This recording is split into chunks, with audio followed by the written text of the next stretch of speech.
Hey everyone, welcome to Impossible Trade-Offs. I am your host, Katie Harbath.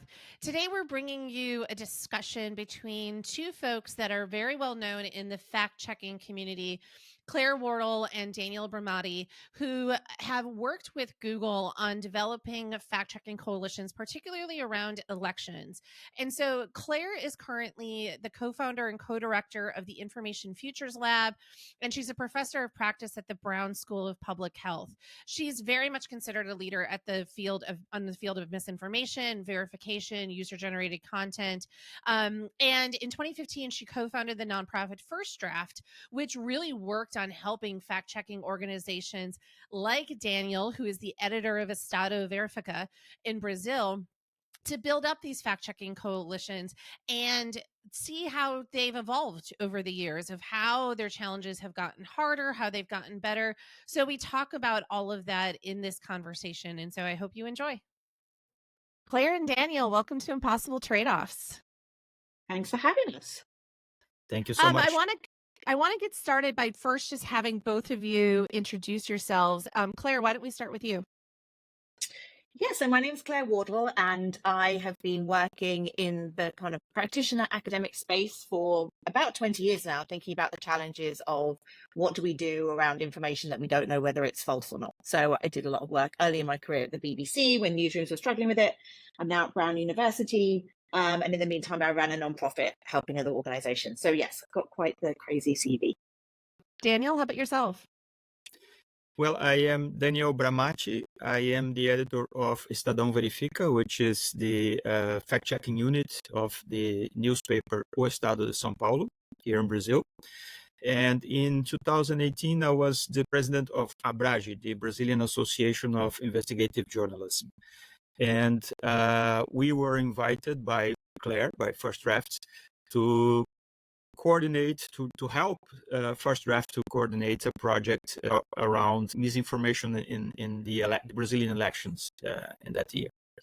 And so we created a project called Comprova, and it's still going on 6 years later.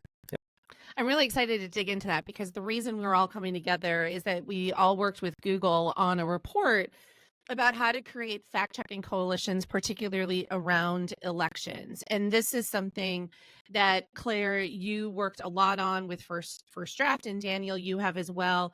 First, for those that might not be familiar, Claire, could you tell us a bit more about what First Draft is, what its goals were, and sort of what it did and does? Yeah, I mean, it actually started in 2015, and it was Google who brought together 8 different nonprofits and organizations that were thinking about verification. And to be fair to Google, they were very early to this, including the likes of Elliot Higgins, who had just started Bellingcat, Craig Silverman, who was writing about hoaxes and corrections at BuzzFeed, Storyful, that was a kind of a commercial startup at that time. And at the time, I had a small nonprofit called Eyewitness Media Hub, and they brought everybody together in a conference room in New York City and said, why don't we start an organization to help others think about this challenge of verification?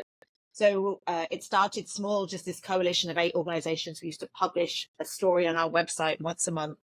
And then 2016 happened, and many, many other people got very concerned about the challenges of misinformation around elections at the time. Obviously, the mandate of First Draft grew, but at the time, we went from a very small coalition to the height of it, about 65 staff in 3 countries, which was partly a response to people's concern about misinformation around a whole host of topics. And Daniel, tell us a bit more about your organization. How many staff do you have, and sort of what is a typical day of what you all are working on? My organization right now, we have 20 people working together. We have partnerships with the major social networks like Facebook or WhatsApp and TikTok, and we fact check content on their platforms. They pay us to do this job, and we also publish our what we find and our conclusions in our website. So we also work collaboratively with more than 40 media organizations here in Brazil in the Comprova project. And can you tell us a bit more about, let's start first with a bit more of just kind of the basics of what an election fact-checking coalition looks like. What does that mean? Who are the members of the coalition?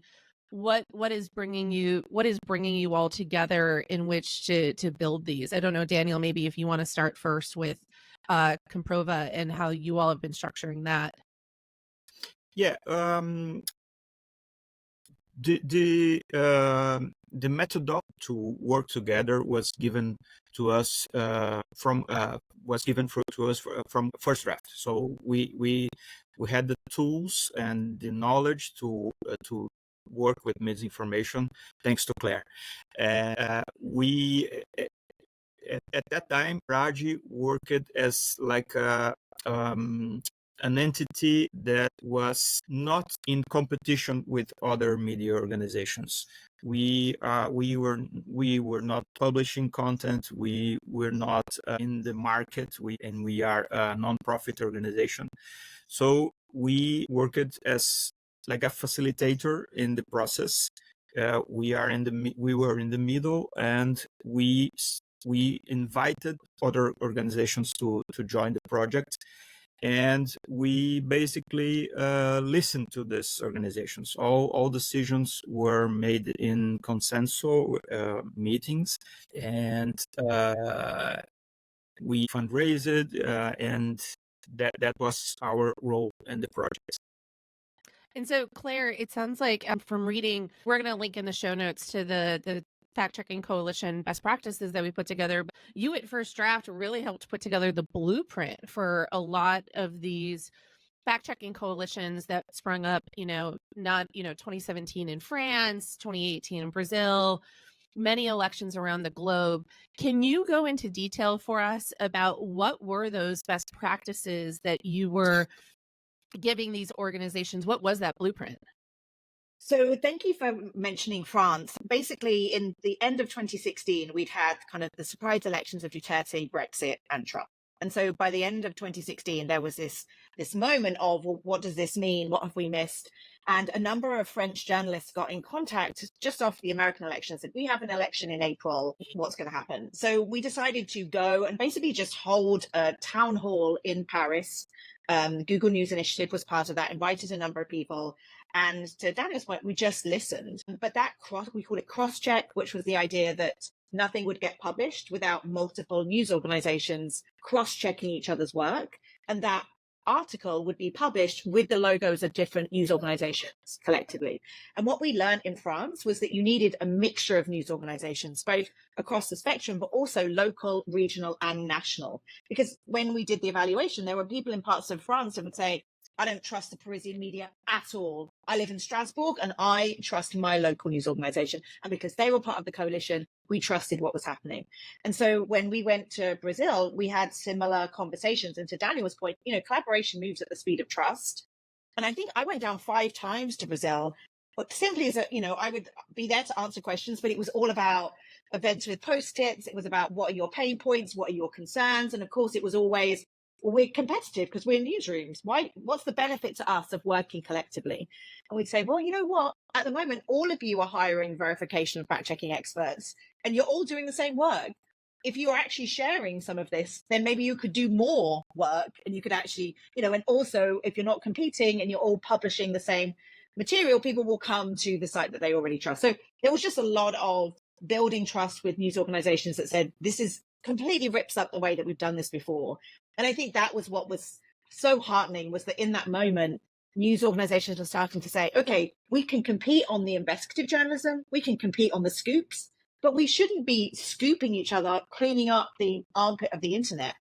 And so that was really how the kind of momentum grew, where people started looking at each other. And also, we would bring people together for these 3-day retreats. We did one in Paris, and then we did one in Brazil.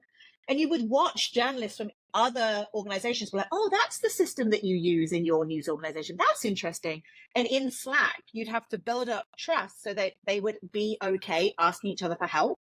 But we did that by having karaoke, because it turns out if you have drunk a few caipirinhas and you've sung Living on a Prayer at 1 a.m. Karaoke brings everyone together. Honestly, Katie, we just need a collective karaoke.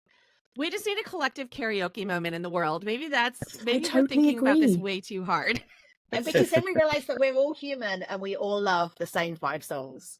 So anyway, all jokes aside, I think what often gets lost when we talk about these collaborations was that stuff, was the going again and again, the building trust, creating spaces where people felt at ease, answering questions again and again and again, and making people feel safe. Because ultimately what we were asking them to do was going against the traditional idea of how journalism operates. But I think people recognize, oh, okay, in this moment, maybe we need to start doing things differently. And that's what happened. And that's why it was so magic. And how was that trust building too with the social media companies? Because they were a big part of this as well. I mean, not just social media, but a lot of different platforms, because you had Google and YouTube and not all just social media. But how did tech factor into this? Yeah, I mean, it's interesting to kind of reflect. First off was a Google entity, right? And I remember, we're speaking frankly here, there was a time early on in the French project where we sort of went to Facebook, as it was at the time, and said, hey, want to give us some ad credits? And it was kind of like, well, it's a Google project. But to be fair to Facebook, they did come to the table. They did give us ad credits.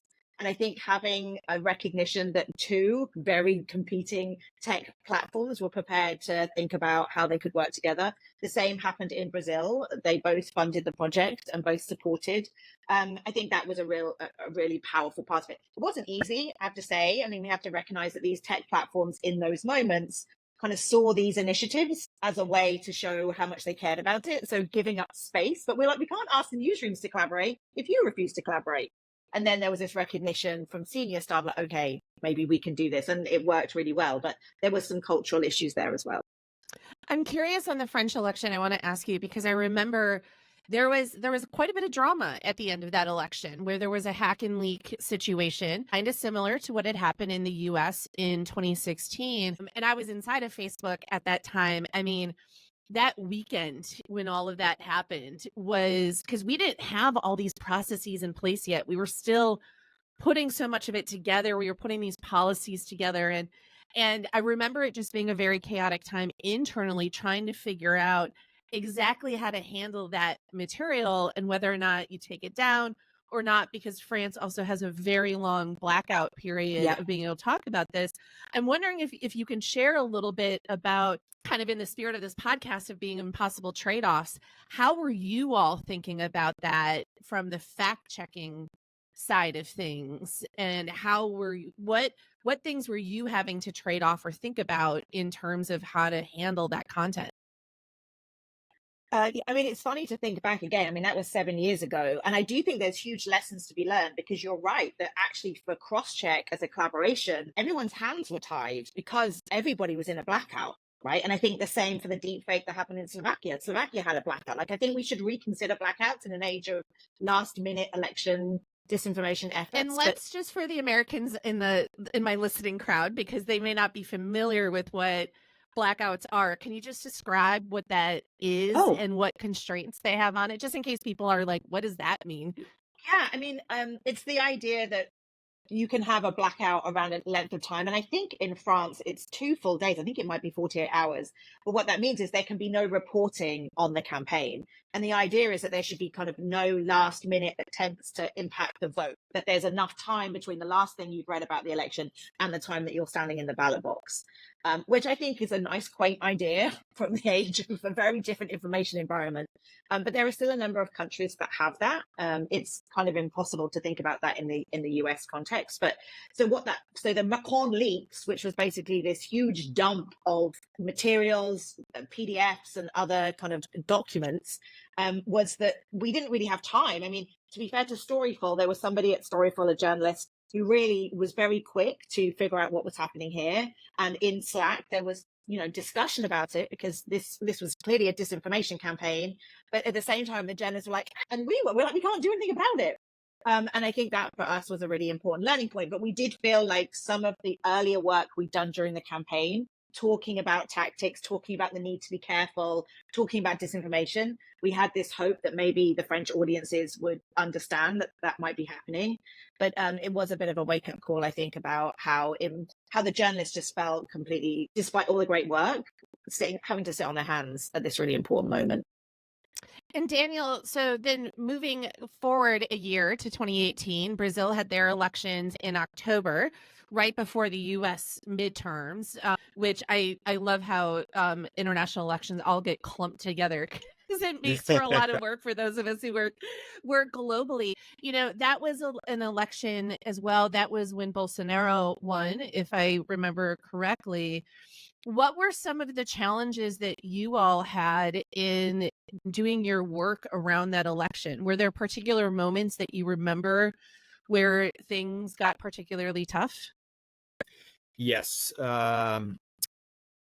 it was a difficult realization that we built a coalition of news organizations, and we were not prepared to face another coalition, another informal coalition of influencers and very powerful people in social media spreading misinformation in a coordinated way. So they talked about the same subjects on the specific day. They amplify content of some obscure news media organizations. We were expecting that, but not at with that volume and that level of engagement from the public. So it was a challenge. We learned a lot, and in the end, of course, the forces of misinformation won the election. This is we can't deny that the two competing parties in that election, they were not dealing with misinformation and reality on the same basis. This was not we can't compare both parties. So that was it. We learned a lot, and we decided that in 2007 there was this is not an election year in Brazil, but we decided to keep working together, fact checking public policies, because we understood that we were entering in this new era of misinformation amplified by the power, by the established power in Brazil. So it was a good call, and we stayed together, and we faced the pandemics and all the other elections that followed. Yeah, I wanted to ask you about what you've seen change then between from 2018 to Brazil's next election, which was 2022, right? If I'm doing my math correctly, you know, Brazil famously had its January 8th moment, which was kind of similar to January 6th here in the United States. How had your work needed to evolve over the course of those 4 years? Yeah, this is we don't have data to support this impression, but I think that the people, the public, were more prepared to face to consume information in a better way. So they you could see in all WhatsApp groups that I am part, people spreading misinformation, and immediately one or two would say, no, this is false, you can check here, and this is you wouldn't see that 4 years before. So we could see that change it, and but also the people behind the misinformation networks, of course, they evolved. They are now more creative. They are using technology in a more powerful way right now. We are very worried about artificial intelligence, of course, and so it's a constant challenge. But I guess we have an impact, and we are doing our best to preserve democracy here in Brazil. Claire, I'm curious from your perspective, what has, I mean, when you mentioned that France was 7 years ago, I was like, that wasn't 7 years ago. And then, of course, you do the math. It's like it actually was. It feels so long ago, but also so short. But so much has changed. I've been reflecting on this so much about how in the last 8 years since 2016 and all, because it was May 9th, 2016 was the day of that Philippines election and the trending topics controversy broke. What have you seen change and evolve in this space? Whew. Where to start, right? I mean, I think Daniel's right to start somewhere positive, right? I think sometimes there's this sense that all of this money is being thrown at the problem, which is still tiny in comparison to all the hoopla about it. But, all of these initiatives and what's really changed. And I actually think the drip, drip, drip of kind of a lot of civil society work and platform work and academic work and research means that there is more awareness now of the problem. And I think we have done a pretty good job of building out resilience, not everywhere, in all parts of society. But I think many reasonable people who are just seeking good information, I think to Daniel's point, are much more likely to think and ask each other and all those things. I think that really is an important shift. But I think on the other hand, as the platforms actually have become more aggressive in this space, let's not talk about the last year, but we've seen more policies, we've seen more friction built in, we've seen more relationships with fact checkers.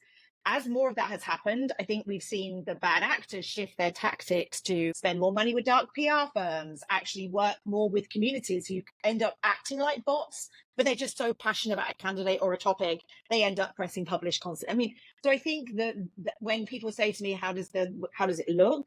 I think those tactics have changed quite considerably.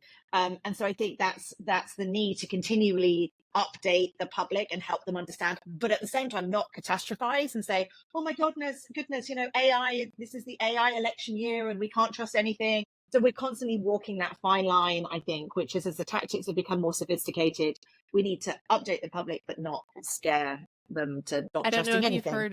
I don't know if you've heard my mantra for this year, but it's to panic responsibly. Yeah. 100%. I've got stickers, 100%. I've got merch. Like, go to panicresponsibly.com. You can get yours for the friendly person in your life who you're sort of like, we need to be concerned, but there's, it's not the end of the world either on it, for sure. Yeah, I mean, for example, pink slime websites, which I don't actually know if they're a problem in Brazil, but the idea that somebody could say, have you heard what the Providence Post is saying? I'm in Providence, Rhode Island. Well, of course, there isn't a Providence Post, but the network of pink slime websites that look like they're actual local news sites. I mean, we don't talk anywhere near as much about them. We talk about deep fakes, sexy deep fakes, but not the fact that many people are on Facebook and confused by the information that they're seeing. And is that a trustworthy source or not? There's a whole host of less sexy, but I would argue much more worrying disinformation tactics that we're just not talking about.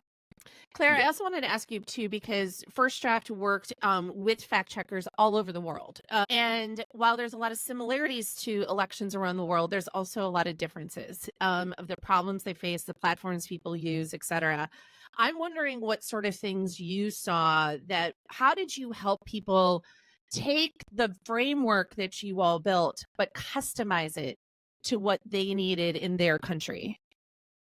Oh, yeah, absolutely. I mean, from the very first meeting in any country, it was like, listen, we're paying the bill for the biscuits and the tea, but like, this is your country, but the political system, because another thing that doesn't get discussed enough, and this, Katie, countries that have first past the post systems are a lot more vulnerable to places in Europe that have the alternative vote or multiple proportional representation. So even those kind of things are critical, let alone the media system. Is there a strong public broadcasting system or not? In somewhere like Brazil, the biggest news organization, Globo, we actually couldn't get into the coalition. We kept trying, but like all of those things, it had to come from the journalists themselves. So much of this was to say, this is how we did it in France. Take the bits that you think might work, but also throw out the bits that wouldn't, and so much of this was trying to empower the journalists themselves. So yeah, I think that worked. But yes, constantly it was like, we know the least in this room. Daniel, I want to ask you, because one of the things about Brazil, and there's many other countries, India as well, comes to mind. WhatsApp is a big platform and a challenge because it is encrypted end to end. So it is not so for those that aren't familiar, Facebook and other platforms would provide dashboards to fact checkers where they could look at the content there and they would be able to fact check it. WhatsApp is an entirely different beast. How did you all approach fact checking on a platform like that? Yeah, in 2018, Comprova used for the first time a system to create a tip line in for WhatsApp users. So we had a WhatsApp number, and people send us content that they consider false or suspect or strange content. So we received more than 100,000 messages in 5 months. So it was a very good volume. So it was important data to us in the monitoring of misinformation. Of course, we couldn't answer individually all those messages, but we created a good workflow, and we are in my organization right now, Estadão Verifica. We have the same system. So we have a tip line. People send us content. The interesting thing now is that if that content was already fact-checked by us, it can be an image or a video or a text, the user gives an answer immediately. So this works very well. But of course, you are always looking at just a piece of WhatsApp. You can't understand exactly what's going on the platform. It's impossible. It's a black box, you can say. But with the collaboration of the users, we can do something, right? And how did you promote that number so that people knew that it was available to send stuff to you to ask for a fact check? We amplify our message using our newspaper. So when we publish some article, we always end with if you can contact us by this number. You can send us content. We can fact check. We will try to fact check all messages. Of course, sometimes it's impossible, but we will try. So we are always promoting that number, the visibility of that number. And Yeah, if I very can fun. I'm just going to jump on that, because I think there are incredible fact checkers around the world, but the challenge is the idea that you're doing the work, but also building an audience. And so often there's really good work happening, but not all fact checkers have a huge audience. The idea again for these collaborations was, I think, we launched at the end of June in 2018. And I remember going to the airport at the end of the week and somebody said, "Why are you here?" And I said, "Oh, I've just launched this thing." And she said, "Oh, Comprova." I thought we've just been here in a week, but we had 24 newsrooms all talking about the same thing with the same tip line. I mean, I think that again gets forgotten in what it meant to build a new brand off the back of all these news organizations that were okay sharing a new brand. So I think there was a lot of learnings there about how we managed to get traction in a very, very short period of time. I want to ask as well, how did you both decide, or how do you decide what to fact check? Because there is unfortunately no shortage of things of which you could be paying attention to and trying to build these fact checks on. And I'm curious what your methodology is for deciding which things you do decide to do a fact check with. Daniel, maybe we can start with you. You can ask yourself, what's the damage that this can provoke? Is this something that will cause damage to a group, to an individual, to our democracy? So we prioritize contents that can affect the health of people. So in the pandemics, we were dealing with contents that were promoting false cures, false remedies, and attacking vaccines. So we always will prioritize that. And sometimes the target of a misinformation campaign is an individual, but you have to step up, because that's in the end, that's not affecting only that person, but what he or she represents. Claire, what sort of tips did you give folks about how to make those decisions? So I love that Daniel went immediately to thinking about harms, because as ever, we often know that you can go and find a really niche rumor. You can fact check it, but you're actually secretly doing it because you're going to get a ton of traffic, right? And I think we should talk a little bit more about how there are sometimes business elements that get into this. But actually, we had a great example from CrossCheck France where I can't remember which news organization, but found a really smart example of what we call an imposter website. It looked like Le Soir, which is a Belgian newspaper, and it looked identical. And it basically had a headline that said Macron was being funded by Saudi Arabia. And there were these tweets around it. And so, of course, on Slack, everybody was like, "Ooh, is this true? I don't know." But we also had a big discussion about the editorial merits of pushing that and fact checking it, because it was actually a pretty explosive piece of content. And so there was and of course, I'm saying this because I love the French journalists so much, but some of the Slack discussions were like deep philosophy of truth and the role of journalism. I mean, it was just, so much of it was in a language that unfortunately I don't speak well enough. But around that, it was a real thinking about the potential harms. And so there was an agreement not to publish it unless it got traction, more traction than we had found. And then after a couple of days, I think Marie Le Pen, who was one of the candidates, her niece, I think, tweeted it, Marion Le Pen, and she tweeted out that Le Soir link. And the minute she did that, the collaboration was already ready to go, because in the back end of the website, they'd already written the fact check. We just hadn't pressed publish. And at that moment, they were ready to go. And I use that. I mean, there's not that many of those examples that I can use, but I use it all the time because that was exactly right. If the collaboration had gone out earlier with that, they would have been given oxygen, which was exactly what the disinformation agents wanted. They just wanted to connect the dots between Saudi Arabia and Macron. Even if we fact checked it, there was a sense of like, oh, we're just putting, we know how our brains work. And unfortunately, too often those kind of connections, even in the context of a fact check, can actually just go, well, is there something there? So we were constantly thinking about that. So I think your question of what you decide to fact check is an important one, but also what do you decide to stay clear of until it's got so much traction, you can't deny the fact that it's so necessary to do a fact check. So I also wanted to ask you both about, because you're working with these news organizations on doing these fact checks, but Claire, you brought up incentives and business incentives and clicks. And that is something that it's a conversation I've been having with some folks about this entire industry that has been built up, particularly since 2016, not only in terms of doing the fact checking, but how to get funding for it.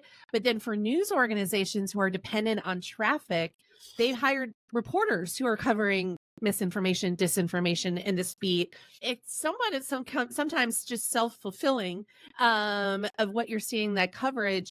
I'm curious on your reflection on that. Do you think, what is the role of the news media in terms of, I think there's a positive, which is educating the public, because you've both talked about the public just being much more aware of these tactics, but are they also helping to cause some of the panic? I'm curious how you think about that and think about some of those trade-offs. Yeah, I mean, I'm glad we're having this conversation, because I think we have to recognize that two industries that are fact checking. One are fact checkers, who actually quite a lot of money went towards them, but now there is less money around for fact checking. And the other type of organization doing this are newsrooms that are also struggling for money. So you've got, if you're part of the Facebook third-party fact checking initiative, each fact check you do, you're getting money for that, which means you can potentially hire more staff. But also, if you publish that on your website with good SEO, you're also going to get money through the ads that you're serving on your website, right? And we have to recognize that. I mean, I've had fact checkers off the record say, we fact checked stuff that we would never have done before 2016, but by fact checking, we got money from Facebook and we did well through Google. Like, and they just said, like, we have to talk about it.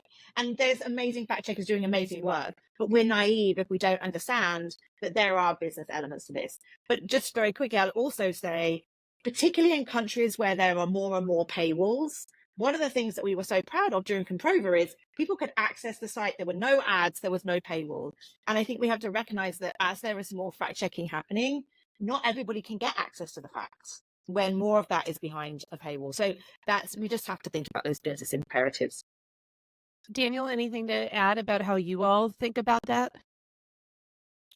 Yeah, it's journalism is being is called to solve a problem that journalism did not create.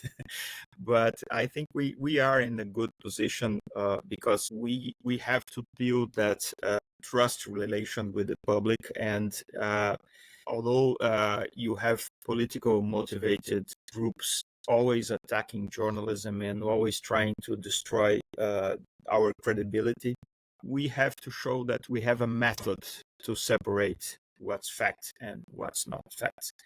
And this is a good opportunity to us. You by entering this battle, you can show that you are not there to spread content only for clicks. You are there to show the truth.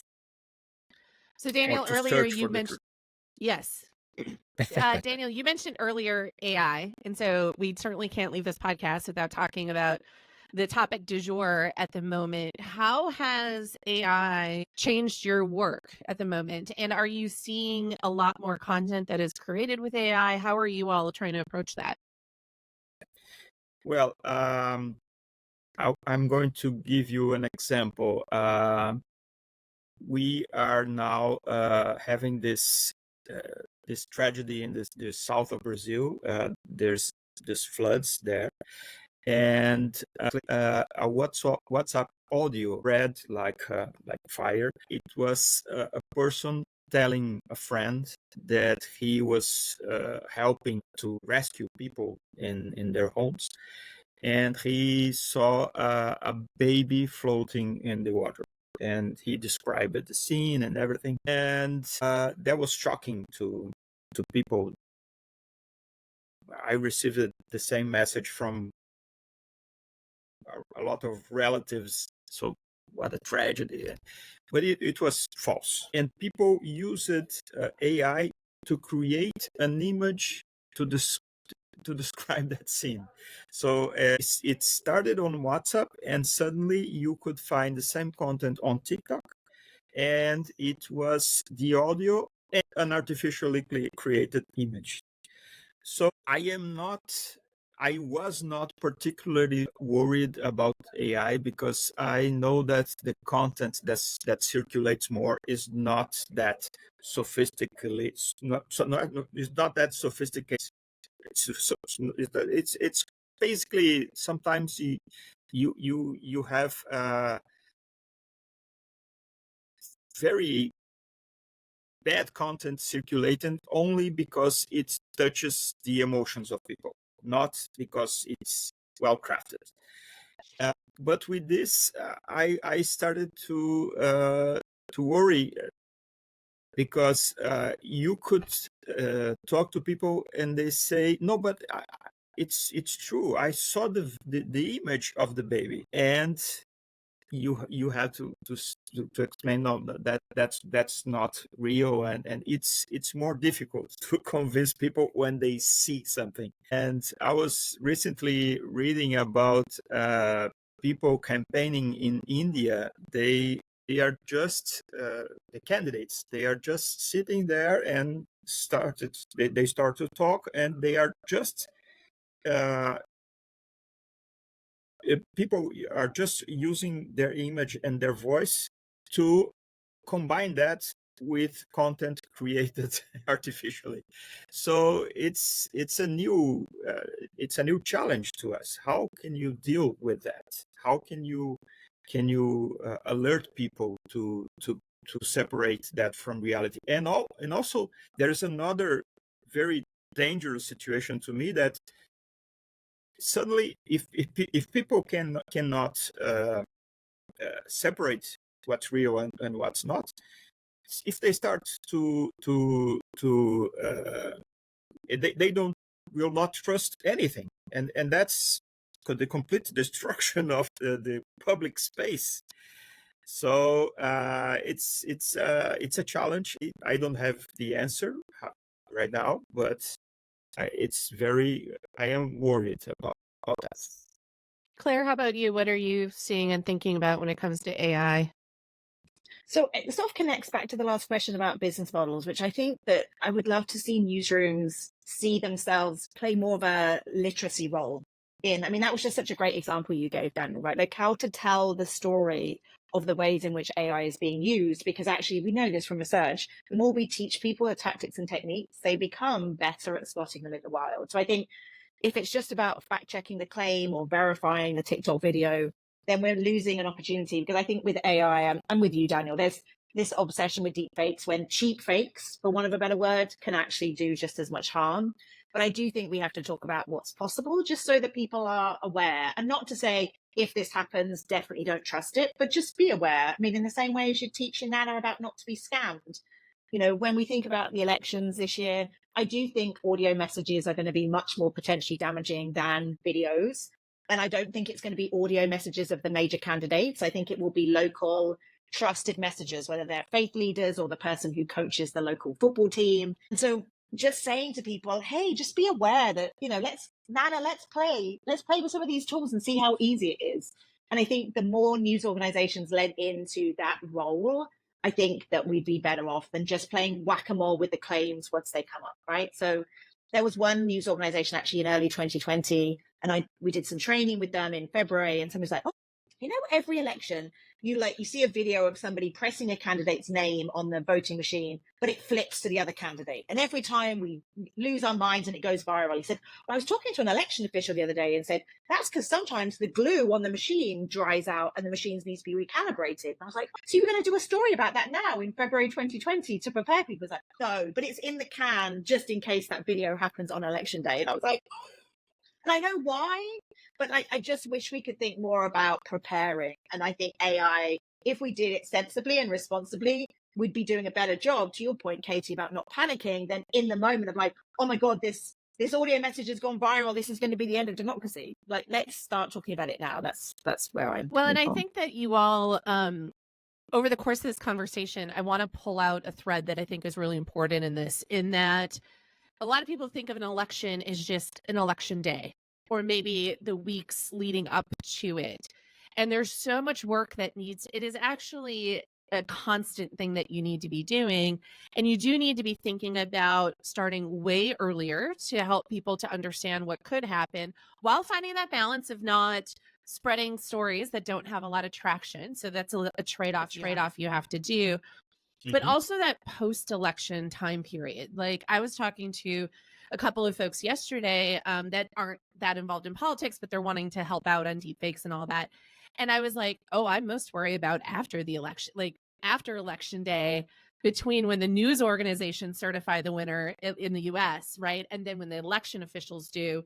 And before 2020, most people didn't need to know the ins and outs of how their votes were cast. The last time we probably had to do that was 2000. And a lot of people, Gen Z was maybe not alive then, which is crazy also to think about on this. But that longer term arc of thinking about this is really important. And so last question I want to ask both of you is, how are you thinking about this in the next 5 years? I know it's kind of impossible to think of a little bit. The only thing we know is that the world is going to be very different in 5 years. But Daniel, there will have been another election in Brazil. There's going to be, major elections. We'll have a US presidential primary where it's open on both sides that I think we'll see a lot more excitement. 2019 will probably, or 2029. Wow. We'll probably not have Modi running again in India. Last question for both of you. And we'll start with you, Daniel. How are you thinking about the next 5 years and where do you think all this will be going? Yeah, it's interesting that you say that we have to be prepared. Right now, Comprova is publishing a lot of explanatory articles. That means we are not reacting to something that is circulating, but we are trying to do some pre-bunking.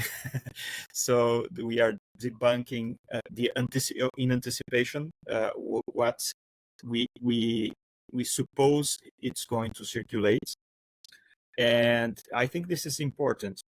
One thing that Claire teaches us is that misinformation spreads in the vacuum of good information. So you have to spread good information about topics around elections, around the way you vote, around the rules of the election, and even the candidates, to avoid opportunities to exploit some niches of of topics that we do not cover. So we have basically to cover everything in anticipation.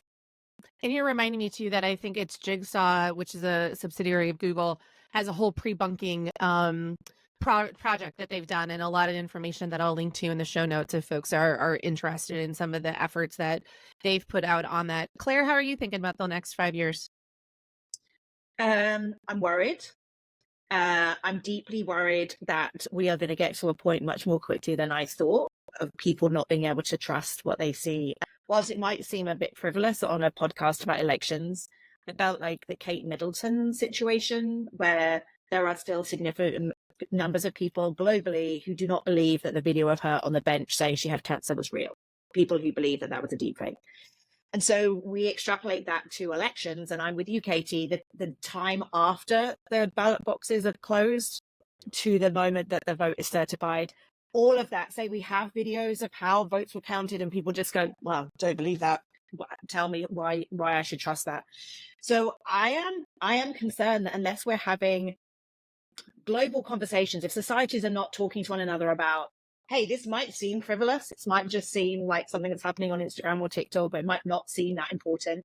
It is fundamental to democracies, and not just around elections, or the way that we respond to pandemics, the way that we respond to serious news events, weather events, etc., etc.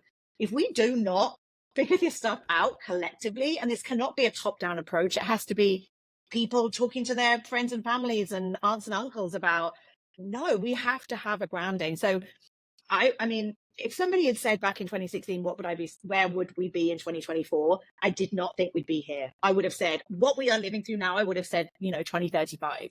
This has been much more accelerated than even somebody like me has thought. So when you say 5 years, my heart sinks. I do think that there is hope, but only if we take these threats seriously. And also, and I know that you believe this too, Katie, it's like, there's really good work about the distrust ecosystem. People who do not believe in election integrity, do not believe in COVID, and do not believe in climate. Those of us who are fighting it get funded around elections. We get funded around pandemics. We get funded around climate change. We do not work together. We do not share our research. We go to different conferences. We're not helping ourselves. Whilst I'm obviously a little bit biased about Comprova, the fact that Comprova did not stop after the election and has continued to every funder in the world, I'm like, that is the model. It's not rocket science. This stop, this giving too many resources and taking away. It's not the answer. So I still have hope for the next 5 years, but it's going to take everybody to take this seriously. And it's going to be about building resilience in societies. This is not a tech answer. And it's working with technology and connecting, humans and technology to say, what does this look like? But there is not a simple solution, and it's going to involve us really rolling up our sleeves. If we do that, Katie, I will feel somewhat hopeful. We'll end on that. Thank you so much for Claire and Daniel for joining us today. Thank you very much. Thank you.